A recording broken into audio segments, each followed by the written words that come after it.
Hi folks, I just thought I'd touch base with you on making a video in relation to your progression, and by now you will have completed your work in relation to strict liability and have produced a draft, or at least gone some way into completing your 750 words for the strict liability question.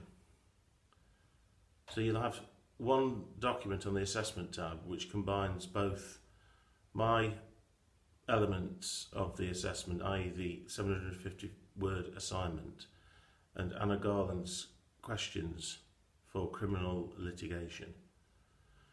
Moving on from that now, I want to talk a bit about the actual SILEX assessment and some of the reading that you will need to do for that.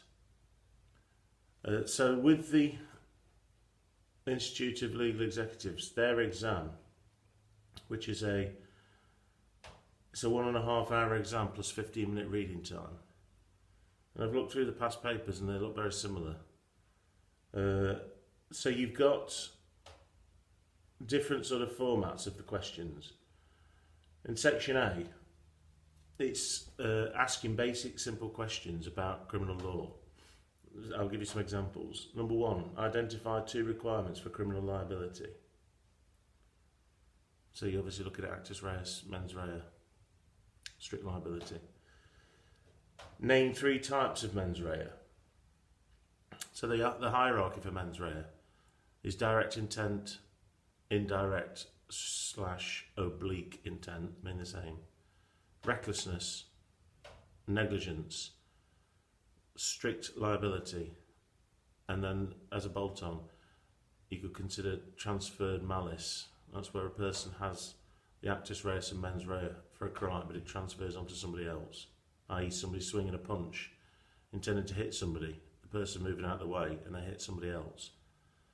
The intention is transferred onto the new victim.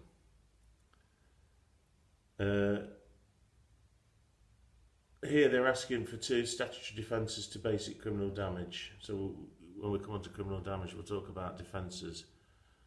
It's where people believe they had a right in law to commit the damage, or they believe that the owner would have consented to the damage being done. Define the mens rea for murder. Explain 2 qualifying triggers for partial defence of loss of control in murder cases. Define the actus reus of theft. Define the 3 statutory beliefs of Section 2 of the Theft Act. State which statutory authority and section defines the offence of attempt. So these are very factual questions that don't really require any critical analysis or anything. They're like a knowledge check. Number 9, explain the defence of self-defence under Section 76 of the Criminal Justice and Immigration Act 2008.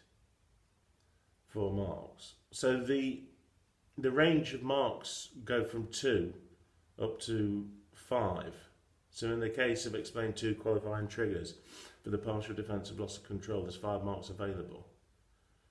And then it drops down to 3 marks when it's defined the actus reus of theft. In this question here, number 10, identify 4 reasons why strict liability offences might be considered justifiable. There's 4 marks for that. So in the section A, there's a total of 30 marks. And in section A, what I recommend you do is look at the subject matter that we've talked about that we will talk about in the next couple of weeks, but look at the actus reus and mens rea elements. Make sure you can remember the actus reus and the mens rea. They are asking as well for the acts and sections. So the Criminal Attempts Act 1981, they'd want you to know that. But my starting point, if I was you, would be to look at the offences and look at the actus reus and the mens rea for each one and try and memorise those. This is a memory test. So you'll be going in and just answering like section A10 questions just on memory. All of it's a memory test really. In section B then, there are 3 scenarios in section B. Answer the questions relating to one of the scenarios only. So you were presented with a scenario, which is like a little story. Within the story, there are clearly offences contained within the narrative. Your job will be to select one of the scenarios and then answer questions. The questions are asking you to identify the offences and the elements of the offence, explain how the elements may apply in the case scenario, and then it breaks down asking questions. So there's a one in scenario one. There's 4 questions, and then each question is split into an A and B, and then between those questions, there's available for question 1 10 marks, question 2 10, question 3 10, and question 4 10. So there's a total of 40 marks available there. So what I recommend that you do is you go and have a look at the past papers, see what sort of questions you're going to be asked, and then try and tailor that to your revision. The first scenario revolves around some theft,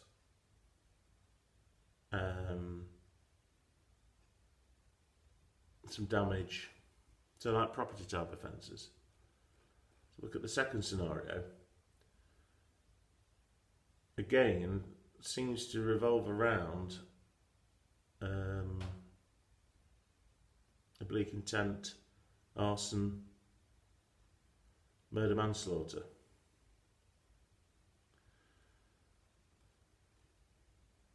So from what I can gather then, the murder manslaughter theme, homicides, seems to be a current theme that runs through the questions.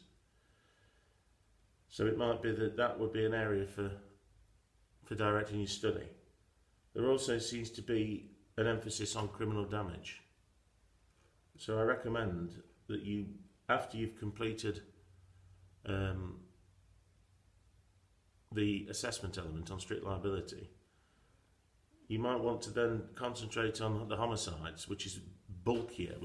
There's more material to remember when it comes to homicides than there is to damage and theft or attempts.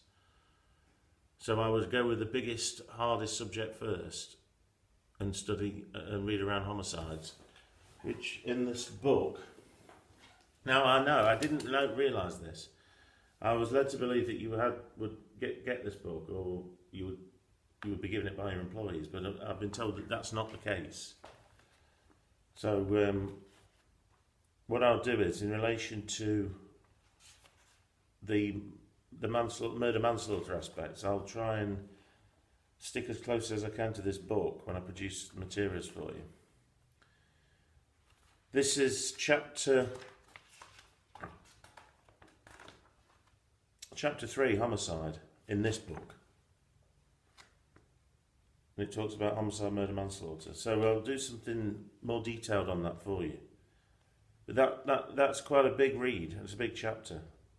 I personally would start with that one, do some work on that, and then keep coming back to it. So as you can see there, it's page